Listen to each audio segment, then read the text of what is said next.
ਵਾਹਿਗੁਰੂ ਜੀ ਜੇਤਾ ਜੀਉ ਪਿੰਡ ਸਭ ਤੇਰਾ, ਤੂੰ ਅੰਤਰ ਜਾਮੀ ਪੁਰਖ ਭਗਵਾਨ। ਦਾਸਨ ਦਾਸ ਕਹਿ ਜਨ ਨਾਨਕ, ਜੇਹਾ ਤੂੰ ਕਰਾਹੈ ਤੇਹਾ ਹਉ ਕਰੀ ਵਖਿਆਨ। ਵਾਹਿਗੁਰੂ ਜੀ ਥਾਪਿਆ ਨਾ ਜਾਏ, ਕੀਤਾ ਨਾ ਹੋਏ, ਆਪੇ ਆਪ ਨਿਰੰਜਨ ਸੋਏ।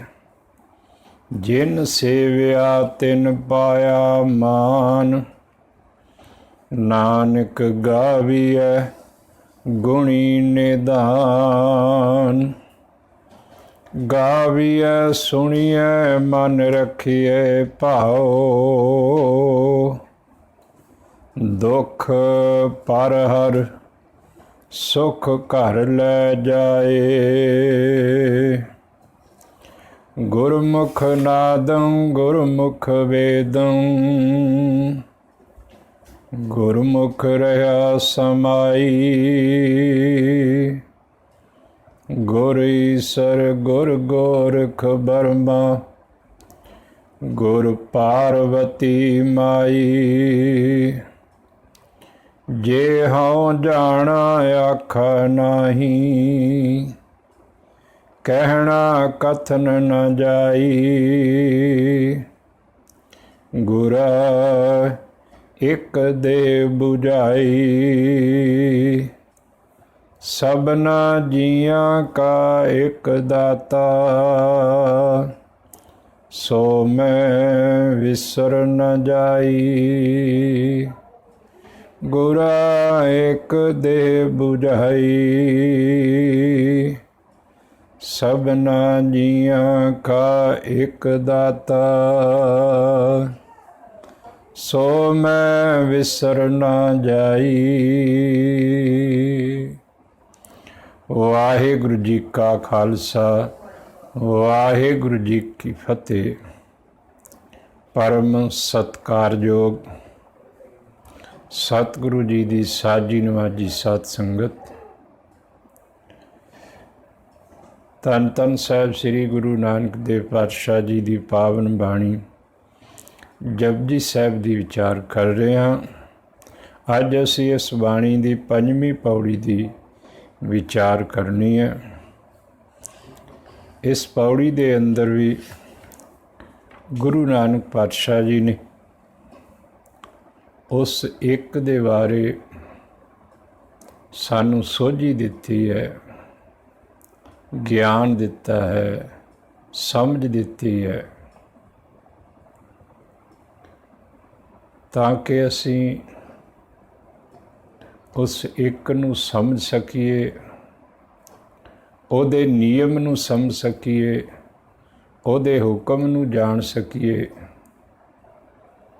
ਉਹਦੇ ਬਾਰੇ ਸਾਨੂੰ ਸੋਝੀ ਆ ਸਕੇ, ਸਮਝ ਆ ਸਕੇ, ਤਾਂ ਕਿ ਉਹਦੇ ਹੁਕਮ ਅਨੁਸਾਰ ਚੱਲ ਕੇ ਅਸੀਂ ਆਪਣੇ ਜੀਵਨ ਨੂੰ ਸੋਹਣੇ ਢੰਗ ਦੇ ਨਾਲ ਬਤੀਤ ਕਰਨ ਦੇ ਯੋਗ ਹੋ ਸਕੀਏ। ਗੁਰੂ ਪਾਤਸ਼ਾਹ ਜੀ ਉਸ ਇੱਕ ਦੇ ਬਾਰੇ ਹੀ ਸਾਨੂੰ ਸੋਝੀ ਦੇ ਰਹੇ ਹਨ। ਪਾਤਸ਼ਾਹ ਜੀ ਕਹਿੰਦੇ ਹਨ, ਥਾਪਿਆ ਨਾ ਜਾਏ, ਕੀਤਾ ਨਾ ਹੋਏ। ਏਕੋ ਜਿਹੜਾ ਹੈ ਸਾਹਿਬ ਮੇਰਾ ਏਕੋ ਹੈ, ਏਕੋ ਹੈ ਭਾਈ ਏਕੋ ਹੈ। ਇੱਕ ਜਿਹੜਾ ਹੈ ਉਹਨੂੰ ਥਾਪਿਆ ਨਹੀਂ ਜਾ ਸਕਦਾ, ਉਹਨੂੰ ਕੋਈ ਪੈਦਾ ਨਹੀਂ ਕਰਦਾ, ਉਹਨੂੰ ਕੋਈ ਬਣਾਉਂਦਾ ਨਹੀਂ ਹੈ। ਉਹ ਕਿਸੇ ਦੇ ਕੁਛ ਕਾਰਨ ਤੇ ਹੋਂਦ ਵਿੱਚ ਨਹੀਂ ਆਇਆ। ਥਾਪਿਆ ਨਾ ਜਾਏ, ਕੀਤਾ ਨਾ ਹੋਏ। ਉਹਨੂੰ ਪੈਦਾ ਨਹੀਂ ਕੀਤਾ ਜਾ ਸਕਦਾ, ਬਣਾਇਆ ਨਹੀਂ ਜਾ ਸਕਦਾ। ਉਹ ਆਪਣੇ ਆਪ ਸਭ ਕੁਝ ਪਹਿਲੇ ਬਣਿਆ ਹੈ, ਕਿਸੇ ਨੇ ਉਹਨੂੰ ਬਣਾਇਆ ਨਹੀਂ।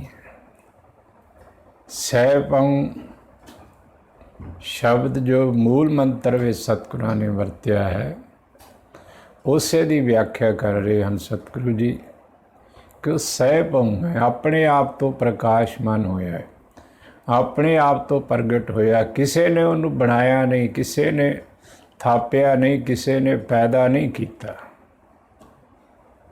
ਇਹ ਜਿਹੜਾ ਇੱਕ ਦਾ ਨਿਯਮ ਹੈ, ਜਿਹਦੇ ਅਨੁਸਾਰ ਸਾਰੀ ਸ੍ਰਿਸ਼ਟੀ ਹੋਂਦ ਵਿੱਚ ਆਉਂਦੀ ਹੈ, ਕਿਰਿਆਸ਼ੀਲ ਹੁੰਦੀ ਹੈ ਅਤੇ ਜੀਵਾਂ ਦਾ ਖਾਤਮਾ ਹੁੰਦਾ ਹੈ, ਉਹ ਨਿਯਮ ਆਪਣੇ ਆਪ ਹੋਂਦ ਵਿੱਚ ਆਇਆ। ਕਿਸੇ ਨੇ ਨਹੀਂ ਉਸ ਨੂੰ ਬਣਾਇਆ, ਕਿਸੇ ਨੇ ਪੈਦਾ ਨਹੀਂ ਕੀਤਾ।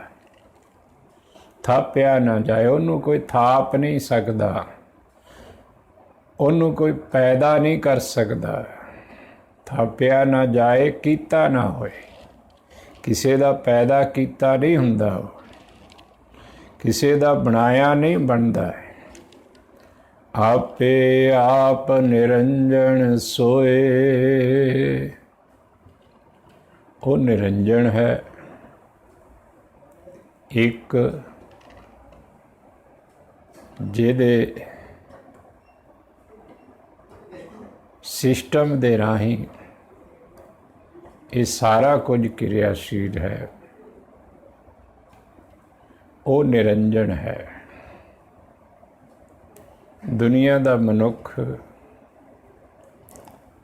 ਮਾਇਆ ਦੇ ਰਾਹੀਂ ਲਾਲਚ ਦੇ ਕੇ, ਧਮਕੀ ਦੇ ਕੇ, ਹੋਰ ਕਿਸੇ ਢੰਗ ਦੇ ਨਾਲ ਉਹਨੂੰ ਡੁਲਾਇਆ ਜਾ ਸਕਦਾ ਹੈ। ਉਹ ਆਪਣੇ ਨਿਯਮ ਬਦਲ ਲੈਂਦਾ ਹੈ, ਉਹ ਦੂਸਰੇ ਦੇ ਅਨੁਸਾਰ ਚੱਲਣਾ ਸ਼ੁਰੂ ਕਰ ਦਿੰਦਾ ਹੈ। ਪਰ ਇੱਕ ਜਿਹੜਾ ਹੈ ਉਹ ਨਿਰੰਜਨ ਹੈ, ਉਹਦਾ ਨਿਯਮ ਜਿਹੜਾ ਉਹ ਬਦਲਿਆ ਨਹੀਂ ਜਾ ਸਕਦਾ। ਜਿਹੜਾ ਨਿਯਮ ਬਣਿਆ ਹੈ ਸ਼ੁਰੂ ਤੋਂ, ਆਦਿ ਸੱਚ ਹੈ, ਜੁਗਾਦ ਸੱਚ, ਜਿਹੜਾ ਨਿਯਮ ਹੈ ਉਹਨੂੰ ਕਦੇ ਬਦਲਿਆ ਨਹੀਂ ਜਾ ਸਕਦਾ। ਉਹਦੇ 'ਤੇ ਮਾਇਆ ਦਾ ਪ੍ਰਭਾਵ ਨਹੀਂ ਪੈ ਸਕਦਾ। ਨਾ ਮਾਇਆ ਦੇ ਰਾਹੀਂ ਉਹ ਬਦਲਦਾ ਹੈ, ਨਾ ਕਿਸੇ ਦੇ ਪੱਖ ਵਿੱਚ ਜਾਂਦਾ ਹੈ। ਉਹ ਨਿਯਮ ਇੱਕ ਜੈਸਾ ਹੈ, ਇੱਕ ਜੈਸਾ ਹੀ ਰਹਿੰਦਾ ਹੈ। ਰਾਜਾ ਪ੍ਰਜਾ ਸਭ ਕਰ ਮਾਰੈ, ਐਸੋ ਕਾਲ ਬਡਾਨੀ ਰੇ। ਹਰ ਇੱਕ ਦੀ ਮੌਤ ਬਰਾਬਰ ਉਸ ਨਿਯਮ ਦੇ ਰਾਹੀਂ ਹੁੰਦੀ ਹੈ, ਕਿਸੇ ਦਾ ਲਿਹਾਜ਼ ਨਹੀਂ ਹੁੰਦਾ, ਕਿਸੇ ਤੇ ਨਜਾਇਜ਼ ਨਹੀਂ ਹੁੰਦੀ, ਸਭ ਤੇ ਇੱਕੋ ਨਿਯਮ ਲਾਗੂ ਹੁੰਦਾ ਹੈ। ਇਸ ਵਾਸਤੇ ਉਹ ਇੱਕ ਉਹ ਨਿਯਮ ਨਿਰੰਜਨ ਹੈ, ਮਾਇਆ ਦੀ ਕਾਲਖ ਤੋਂ ਰਹਿਤ ਹੈ, ਮਾਇਆ ਦੇ ਪ੍ਰਭਾਵ ਤੋਂ ਮੁਕਤ ਹੈ, ਆਪਣੇ ਆਪ ਤੋਂ ਹੈ, ਤੇ ਉਹਦੇ ਤੇ ਮਾਇਆ ਦਾ ਕੋਈ ਪ੍ਰਭਾਵ ਨਹੀਂ, ਮਾਇਆ ਦਾ ਕੋਈ ਅਸਰ ਨਹੀਂ। ਮਾਇਆ ਦੇ ਨਾਲ ਉਹ ਨਿਯਮ ਬਦਲ ਨਹੀਂ ਸਕਦਾ। ਆਪੇ ਆਪ ਨਿਰੰਜਨ ਸੋਏ, ਜਿਨ ਸੇਵਿਆ ਤਿਨ ਪਾਇਆ ਮਾਨ। ਜਿਸ ਨੇ ਉਸ ਨਿਯਮ ਨੂੰ ਚੇਤੇ ਰੱਖਿਆ,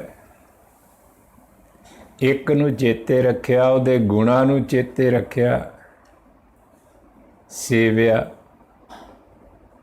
ਉਹਦੇ ਗੁਣਾਂ ਨੂੰ ਆਪਣੇ ਜੀਵਨ ਦੇ ਵਿੱਚ ਕਮਾਇਆ ਹੈ, ਉਹਦੇ ਬਣਾਏ ਹੋਏ ਨਿਯਮ ਅਨੁਸਾਰ ਚੱਲਣਾ ਸ਼ੁਰੂ ਕੀਤਾ ਹੈ, ਚੱਲ ਰਿਹਾ ਹੈ। ਜਿਨ ਸੇਵਿਆ ਤਿਨ ਪਾਇਆ ਮਾਨ, ਉਹਨੂੰ ਦੁਨੀਆ ਤੇ ਮਾਣ ਮਿਲਦਾ ਹੈ।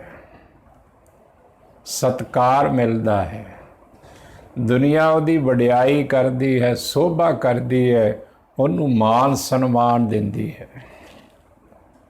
ਜਿਹੜਾ ਇੱਕ ਨੂੰ ਸੇਵਦਾ ਹੈ, ਕਿਸੇ ਨੂੰ ਸੇਵਣ ਦਾ ਮਤਲਬ ਹੁੰਦਾ ਹੈ ਕਿ ਉਹਦੇ ਹੁਕਮ ਅਨੁਸਾਰ ਚੱਲਣਾ,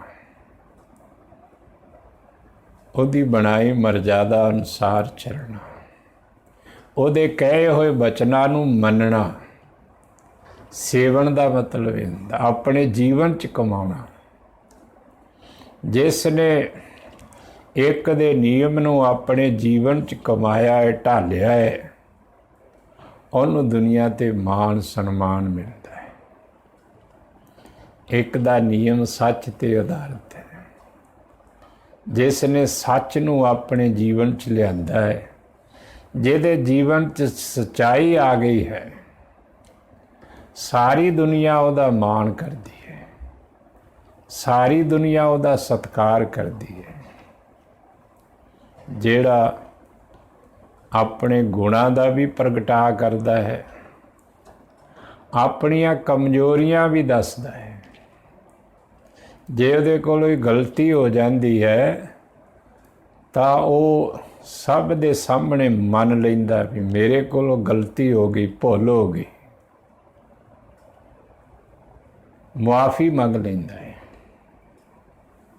ਉਹ ਕਿਸੇ ਗੱਲ ਤੋਂ ਡਰਦਾ ਨਹੀਂ ਹੈ ਵੀ ਮੁਆਫੀ ਮੰਗਣ ਨਾਲ ਮੇਰੀ ਹੇਠੀ ਹੋ ਜਾਏਗੀ, ਮੇਰਾ ਅਪਮਾਨ ਹੋਵੇਗਾ। ਉਹ ਇਸ ਗੱਲ ਦੀ ਪਰਵਾਹ ਨਹੀਂ ਕਰਦਾ। ਇਸ ਵਾਸਤੇ ਉਹਨੂੰ ਹੀ ਮਾਣ ਮਿਲਦਾ ਹੈ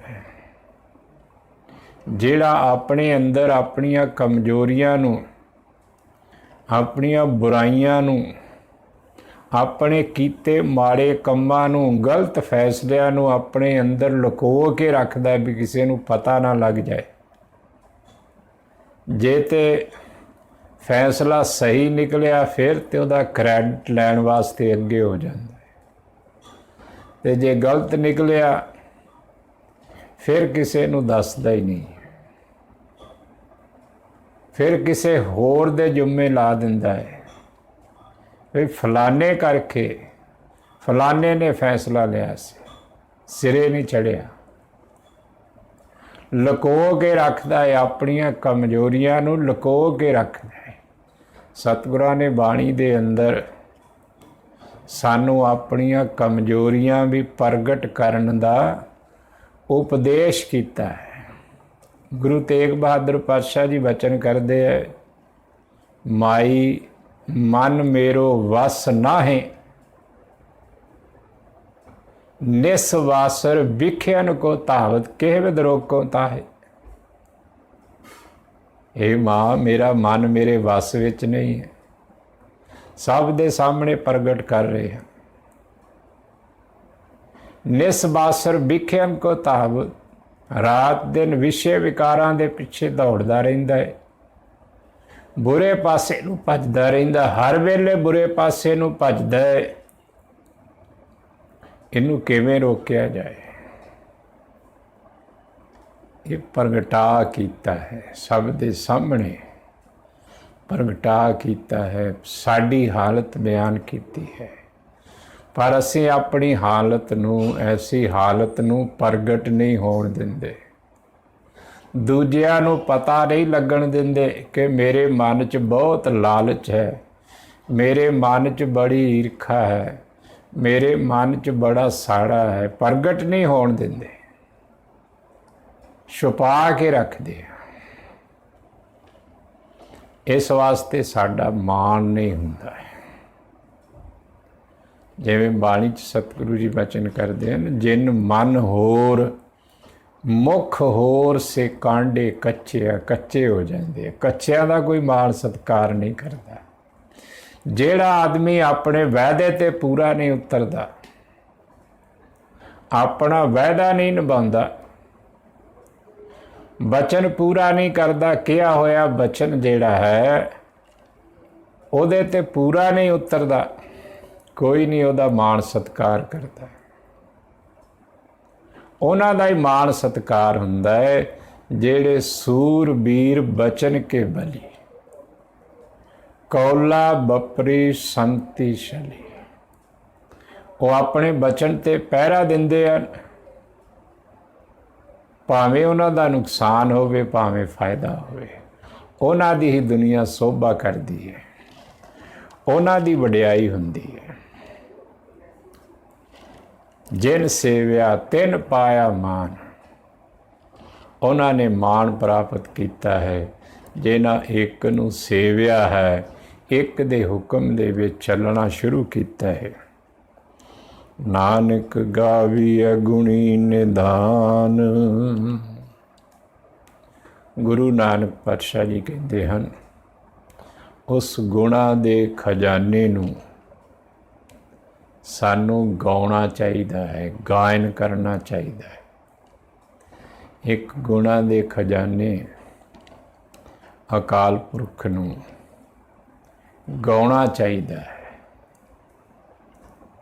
ਭਾਵ ਉਹਦੇ ਨਿਯਮ ਅਨੁਸਾਰ ਚੱਲਣਾ ਚਾਹੀਦਾ ਹੈ। ਆਪਣੇ ਸੁਭਾਅ ਦੇ ਮੁਤਾਬਕ ਕਰਮ ਕਰਨੇ ਚਾਹੀਦੇ ਹਨ। ਆਪਣੇ ਜੋ ਸਾਡੀ ਜੂਨ ਹੈ, ਮਨੁੱਖਾ ਜੂਨ ਹੈ, ਇਹਦੇ ਅਨੁਸਾਰ ਕਰਮ ਕਰਨੇ ਚਾਹੀਦੇ ਹਨ।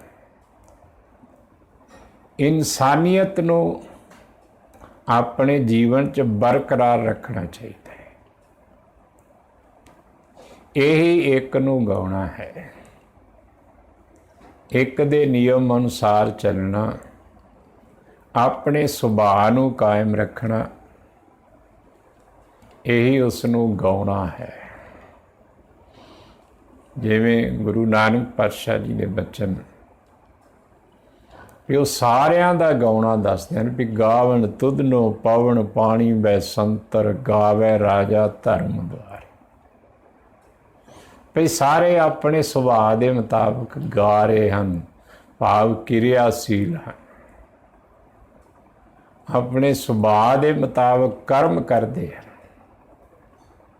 ਹਵਾ ਆਪਣੇ ਸੁਭਾਅ ਦੇ ਮੁਤਾਬਕ ਚੱਲਦੀ ਹੈ, ਪਾਣੀ ਆਪਣੇ ਸੁਭਾਅ ਦੇ ਮੁਤਾਬਕ,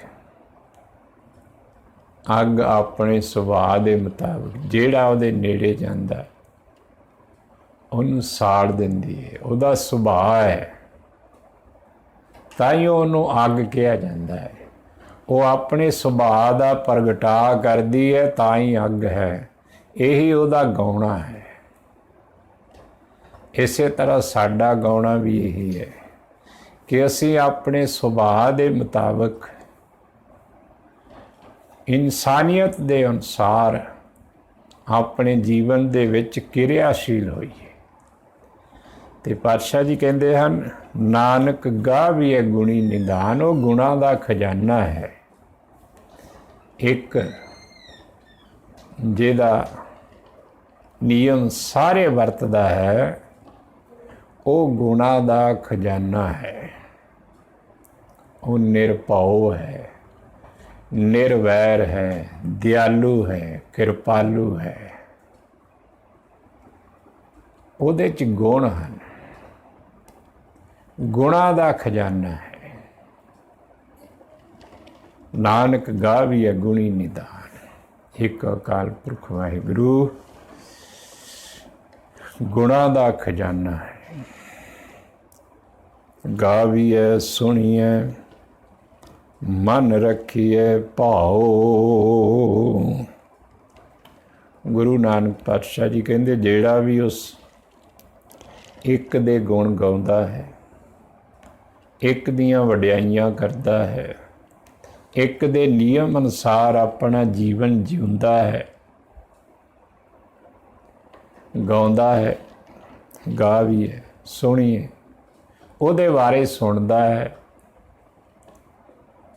ਤੇ ਸੁਣ ਕੇ ਆਪਣੇ ਮਨ ਦੇ ਵਿੱਚ ਪ੍ਰੇਮ ਪੈਦਾ ਕਰਦਾ ਹੈ, ਉਹਦਾ ਪ੍ਰੇਮ ਆਪਣੇ ਮਨ ਵਿੱਚ ਟਿਕਾਉਂਦਾ ਹੈ। ਗਾ ਵੀ ਹੈ, ਸੁਣੀਏ, ਮਨ ਰੱਖੀਏ ਭਾਉ, ਉਹਦੇ ਨਾਲ ਪ੍ਰੇਮ ਪਾ ਲੈਂਦਾ ਹੈ। ਦਾ ਗਾਇਨ ਕਰਦਾ ਹੈ, ਉਹਦੀਆਂ ਸਿਫਤਾਂ ਕਰਦਾ ਹੈ, ਸਿਫਤਾਂ ਸੁਣਦਾ ਹੈ।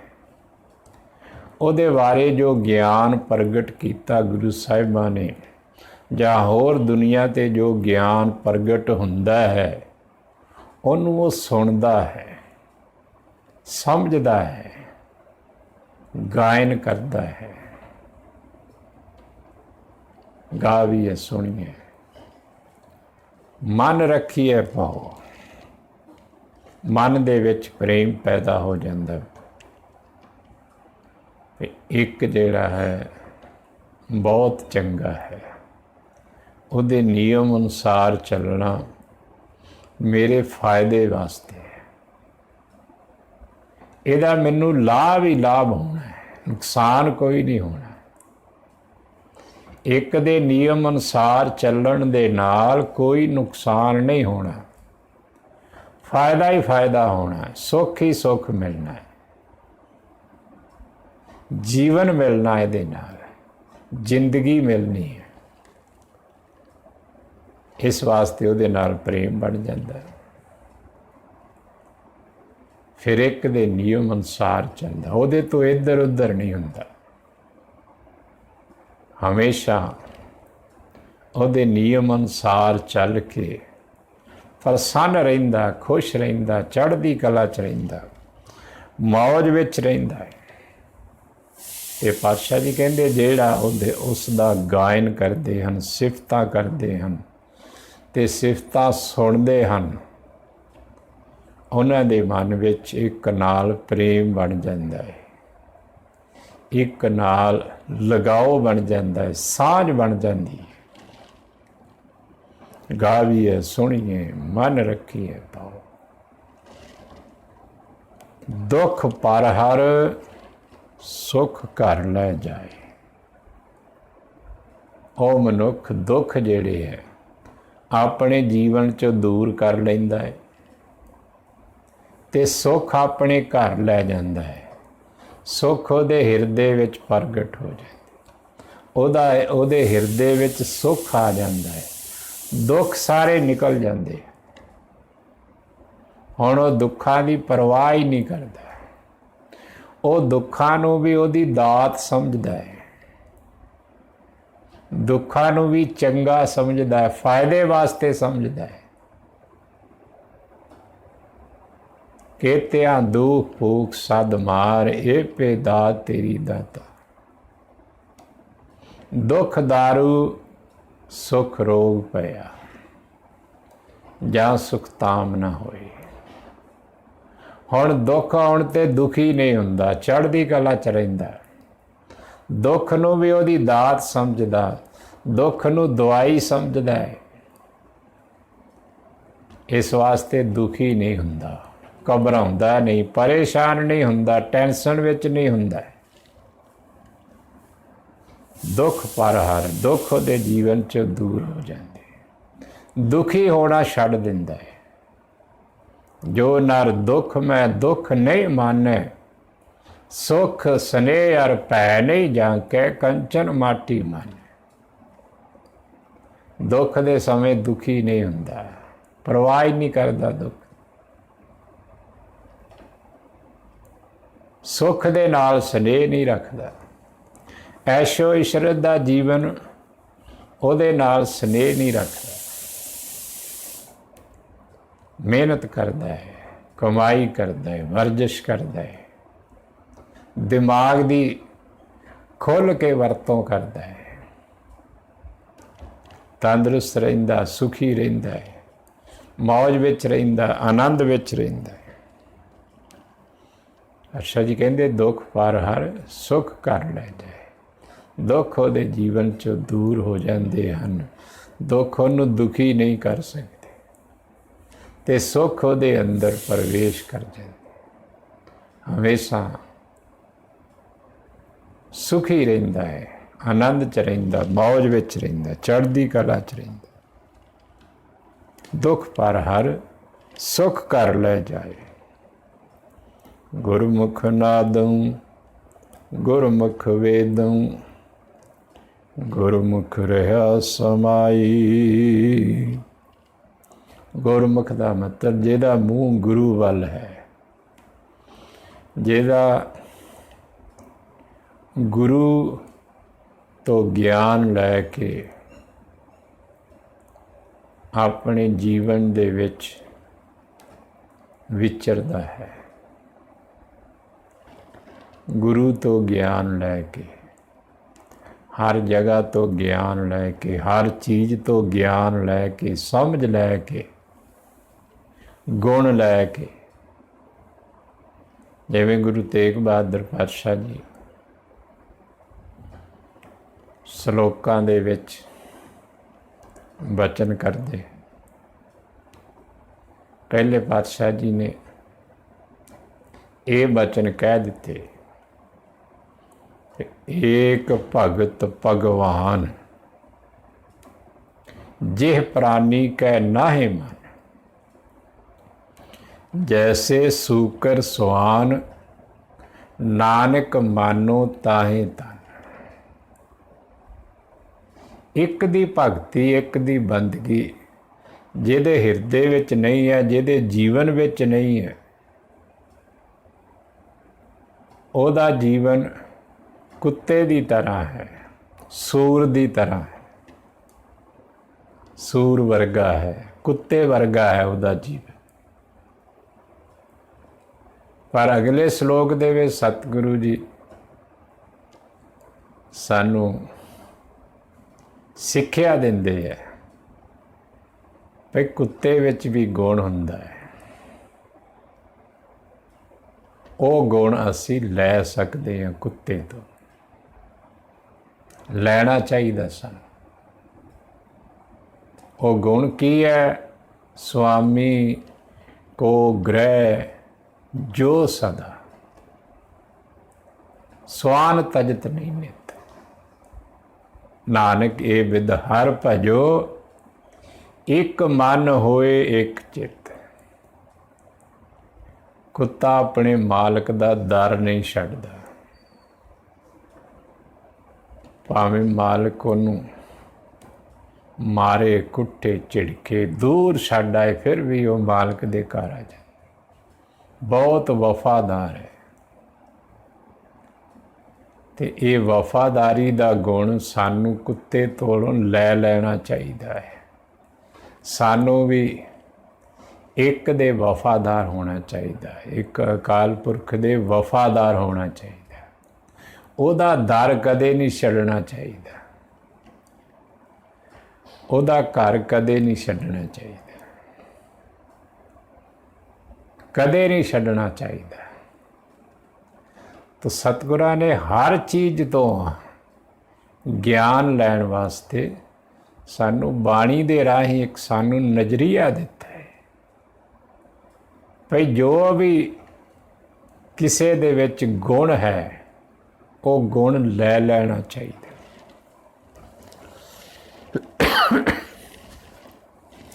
ਤਾਂ ਪਾਤਸ਼ਾਹ ਜੀ ਕਹਿੰਦੇ ਹਨ, ਗੁਰੂ ਦੇ ਰਾਹੀਂ ਗੁਰਮੁਖ ਨਾਦਮ ਗੁਰਮੁਖ ਵੇਦਮ। ਗੁਰੂ ਦੇ ਰਾਹੀਂ ਸਾਨੂੰ ਗਿਆਨ ਮਿਲਦਾ ਹੈ, ਸ਼ਬਦ ਮਿਲਦਾ ਹੈ, ਨਾਮ ਮਿਲਦਾ ਹੈ। ਸਾਨੂੰ ਗੁਰੂ ਦੇ ਬਾਰੇ, ਇਹ ਸਾਰੇ ਬ੍ਰਹਿਮੰਡ ਦੇ ਬਾਰੇ, ਸਾਰੇ ਜੀਵਾਂ ਦੇ ਬਾਰੇ, ਆਪਣੇ ਬਾਰੇ, ਪਰਿਵਾਰ ਬਾਰੇ, ਰਿਸ਼ਤੇਦਾਰੀਆਂ ਬਾਰੇ, ਮਾਇਆ ਬਾਰੇ, ਸਾਰੇ ਬਾਰੇ ਸਾਨੂੰ ਗੁਰੂ ਦੇ ਰਾਹੀਂ ਸੋਝੀ ਮਿਲਦੀ ਹੈ, ਸਮਝ ਮਿਲਦੀ ਹੈ। ਤੇ ਗੁਰੂ ਦਾ ਗਿਆਨ ਸ਼ਬਦ ਦੇ ਰਾਹੀਂ ਹੁੰਦਾ ਹੈ, ਅੱਖਰਾਂ ਦੇ ਰਾਹੀਂ ਹੁੰਦਾ ਹੈ।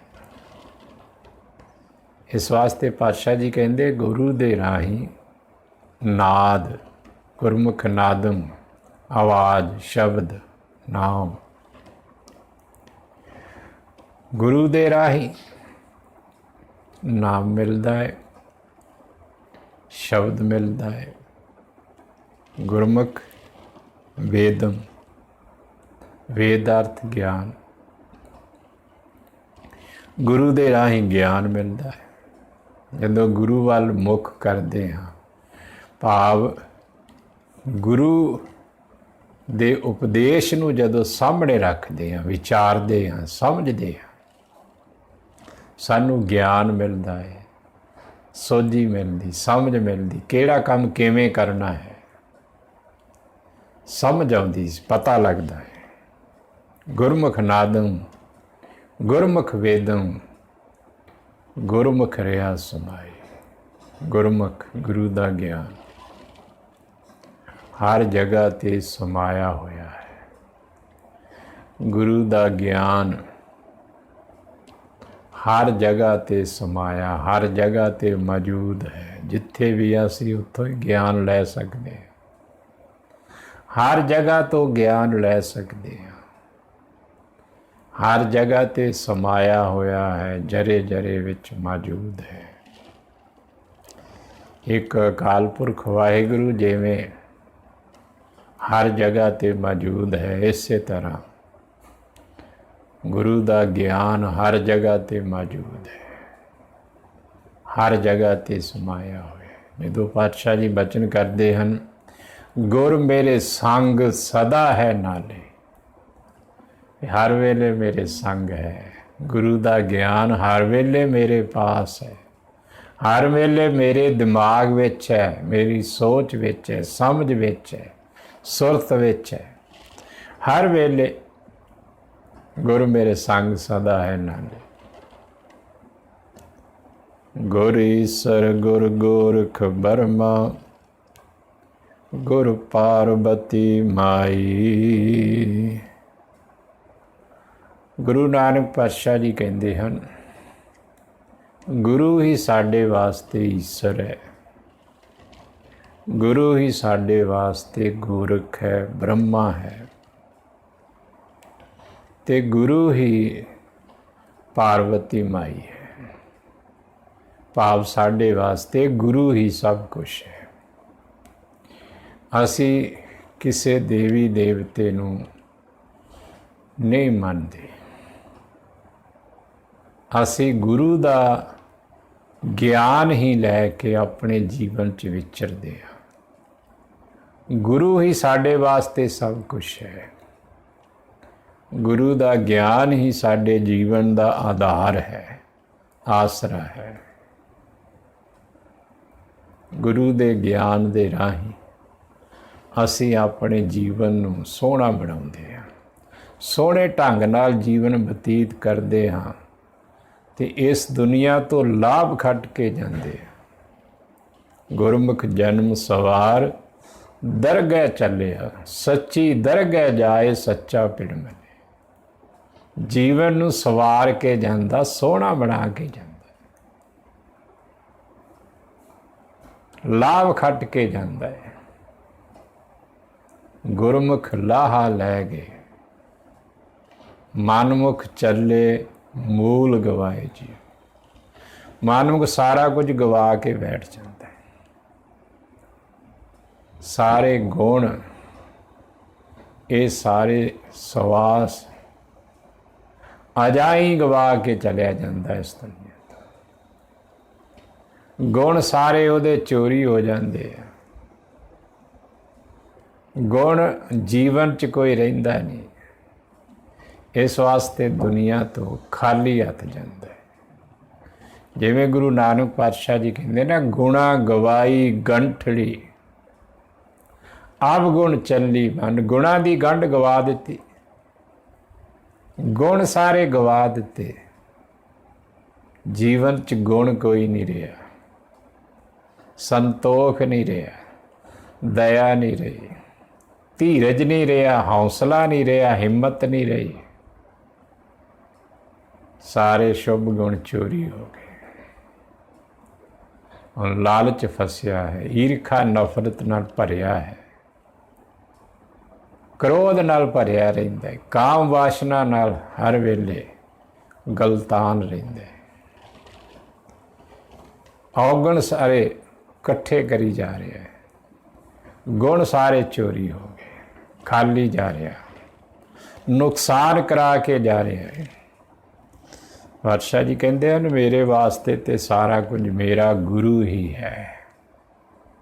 ਗੁਰੂ ਗਿਆਨ, मेरे वास्ते तो सारा ज्ञान गुरु ही मेरे वास्ते सब कुछ है। जिवें कबीर साहब जी कहते हैं, कहो कबीर मैं सो गुर पाया जाका नाम बवेक। विवेक गुरु जिहड़ा है ये मेरे वास्ते सब कुछ है। ज्ञान गुरु ही मेरे वास्ते सब कुछ है। जे हो जाना आखा नाही, कहना कथन न जाई। जे हो जाना, जे मैं एक दे बारे जान लवां समझ लवां पर मैं बयान नहीं कर सकता, समझ सकता, महसूस कर सकता, ਉਹਦਾ आनंद माण सकता है। कहो कबीर गूंगे गुड़ खाया, पूछे ते क्या कहिए, दस नहीं सकता पर ਉਹਦਾ आनंद माण रहा है। ਉਹਨੂੰ ਸਵਾਦ ਆਇਆ ਗੁੜ ਦੇ ਵਿੱਚੋਂ, ਮਠਿਆਈ ਦੇ ਵਿੱਚੋਂ ਉਹਨੂੰ ਸਵਾਦ ਆਇਆ, ਉਹਦਾ ਆਨੰਦ ਲੈ ਰਿਹਾ ਪਰ ਦੱਸ ਨਹੀਂ ਸਕਦਾ ਵੀ ਇਹਦਾ ਸਵਾਦ ਕਿੰਨਾ ਹੈ, ਕਿਹੋ ਜਿਹਾ ਸਵਾਦ ਹੈ, ਦੱਸ ਨਹੀਂ ਸਕਦਾ। ਤੇ ਪਾਤਸ਼ਾਹ ਜੀ ਕਹਿੰਦੇ ਹਨ ਜੇ ਮੈਂ ਜਾਣ ਲਵਾਂ ਉਸ ਇੱਕ ਦੇ ਬਾਰੇ, ਸਮਝ ਲਵਾਂ, मैं ਉਹਦਾ आनंद ਲੈ ਸਕਦਾ ਪਰ ਬਿਆਨ ਨਹੀਂ ਕਰ ਸਕਦਾ। ਜੇ ਹੋ ਜਾਣਾ ਆਖਾ ਨਹੀਂ, ਬਿਆਨ ਨਹੀਂ ਕਰ ਸਕਦਾ, ਦੱਸ ਨਹੀਂ ਸਕਦਾ। ਕਹਿਣਾ ਕਥਨ ਨਾ ਜਾਈ, ਉਹਦੇ ਬਾਰੇ ਕਥਿਆ ਨਹੀਂ ਜਾ ਸਕਦਾ, ਬਿਆਨ ਨਹੀਂ ਕੀਤਾ ਜਾ ਸਕਦਾ, ਪੂਰੇ ਤੌਰ ਤੇ ਦੱਸਿਆ ਨਹੀਂ ਜਾ ਸਕਦਾ। ਗੁਰਾ ਇੱਕ ਦੇ 부ਝਾਈ, सबना जियां का एक दाता, सो मैं विसर न जाई। हे गुरु जी मैनू एक समझ दे देवो, एक गल मैनू समझा देवो, मैनू समझ आ जाए एक गल। या इस तरह कह लिए भी गुरु ने मैनू एक गल समझा दी है, एक गल मैनू समझा दी है, ज्ञान दे दिता, समझ दे दी है कि सारे जीवां दा एक ही दाता है। एक दे नियम अनुसार चलण नाल सानू हर दात मिल सकती है। एक दे नियम अनुसार चलण नाल जिहड़ी दात प्राप्त करनी चाहुंदे सानू मिल जाती है। ਜਿਹੜੀ भी दात चाहिए सानू उस दे नियम नू फॉलो करना पैना है, उस दे बनाए हुए कानून नू फॉलो करना पैना। फिर ਜਿਹੜੀ दात चाहांगे, जो मांगे ठाकुर अपने ते सोई सोई देगा। जो मंगांगे वो सानू मिल जाना, अपने आप नहीं। फ्री फंड च कुछ नहीं मिलना, अरदासा कराउण नाल कुछ नहीं मिलना, मिलना है कर्म करन दे नाल। एक दे बनाए हुए नियम अनुसार चलण दे नाल दात मिलनी है। कोई भी दात होवे, एक दे बनाए नियम अनुसार चल के सानू हर दात मिल सकती, जिहड़ी भी असी दात प्राप्त करनी चाहांगे। असी उच्ची तो उच्ची डिग्री लैनी है, BA MA पास करनी है, होर डिग्रियां लैनी, उहदे वास्ते सानू सख्त मेहनत करनी पैनी। ते मेहनत करके पढ़ाई करके लगन दे नाल ध्यान दे नाल फिर सानू ये डिग्रियां मिल जांदी है। होर कोई ढंग नहीं है। एक दे बनाए हुए नियम अनुसार चल के ही असी जिहड़ा है अपने जीवन च कामयाबियां हासिल कर सकते हाँ। ते गुरु नानक पातशाह जी अरदास करते हैं कि वो एक जिहड़ा है उहदा नियम मैनू कदे ना भुले, उहदे गुण उहदा सुभाव मैनू कदे ना भुले, हर वेले वो एक मैनू याद रहे। गुरु जी मैनू ये गल समझा देवो भी मैं एक नू हमेशा याद रखा, जो सारियां दातां दा दाता है, मालिक है, ਜਿਹਦੇ ਬਣਾਏ ਹੋਏ ਨਿਯਮ ਅਨੁਸਾਰ ਸਾਨੂੰ ਸਾਰੀਆਂ ਦਾਤਾਂ ਮਿਲਦੀਆਂ ਹਨ, ਉਸ ਇੱਕ ਦੇ ਨਿਯਮ ਅਨੁਸਾਰ ਚੱਲ ਕੇ ਅਸੀਂ ਦਾਤਾਂ ਪ੍ਰਾਪਤ ਕਰ ਸਕਦੇ ਹਾਂ। ਉਹ ਹਮੇਸ਼ਾ ਸਾਨੂੰ ਚੇਤੇ ਰਹੇ, ਕਦੇ ਨਾ ਭੁੱਲੇ। ਜਿੰਨਾ ਮਰਜ਼ੀ ਕੋਈ ਗੁੰਮਰਾਹ ਕਰੇ ਸਾਨੂੰ, ਜਿੰਨਾ ਮਰਜ਼ੀ ਕੋਈ ਸਾਨੂੰ ਲਾਲਚ ਦੇਵੇ, ਅਸੀਂ ਕਿਸੇ ਦੇ ਚੁੰਗਲ ਵਿੱਚ ਨਾ ਫਸੀਏ। ਕੋਈ ਵੀ ਸਾਨੂੰ ਕੋਈ ਦਾਤ ਨਹੀਂ ਦੇ ਸਕਦਾ, ਕਿਸੇ ਦੇ ਵਿੱਚ ਵੀ ਇੰਨੀ ਸਮਰੱਥਾ ਨਹੀਂ ਹੈ ਕਿ ਉਹ ਇੱਕ ਦੇ ਬਣਾਏ ਹੋਏ ਨਿਯਮ ਨੂੰ ਬਦਲ ਸਕੇ। ਇਸ ਵਾਸਤੇ ਇੱਕ ਨਾਲ ਜੁੜਨਾ ਹੈ, ਇੱਕ ਦੇ ਬਣਾਏ ਨਿਯਮ ਅਨੁਸਾਰ ਚੱਲਣਾ, ਹੁਕਮ ਰਜਾਈ ਚੱਲਣਾ, ਨਾਨਕ ਲਿਖਿਆ ਨਾਲ। ਸਤਿਗੁਰੂ ਜੀ ਬਖਸ਼ਿਸ਼ ਕਰਨ, ਸਾਡੇ ਸਭ ਦੇ ਸਿਰ ਤੇ ਮੇਰ ਭਰੇ ਹੱਥ ਰੱਖਣ, ਇਨ ਸ਼ਬਦ ਪ੍ਰਵਾਨ ਕਰਨੇ, ਹੋਈਆਂ ਭੁੱਲਾਂ ਦੀ ਖਿਮਾ ਬਖਸ਼ਣੀ। ਫਤਿਹ ਬੁਲਾਈਏ ਜੀ। ਵਾਹਿਗੁਰੂ ਜੀ ਕਾ ਖਾਲਸਾ, ਵਾਹਿਗੁਰੂ ਜੀ ਕੀ ਫਤਿਹ।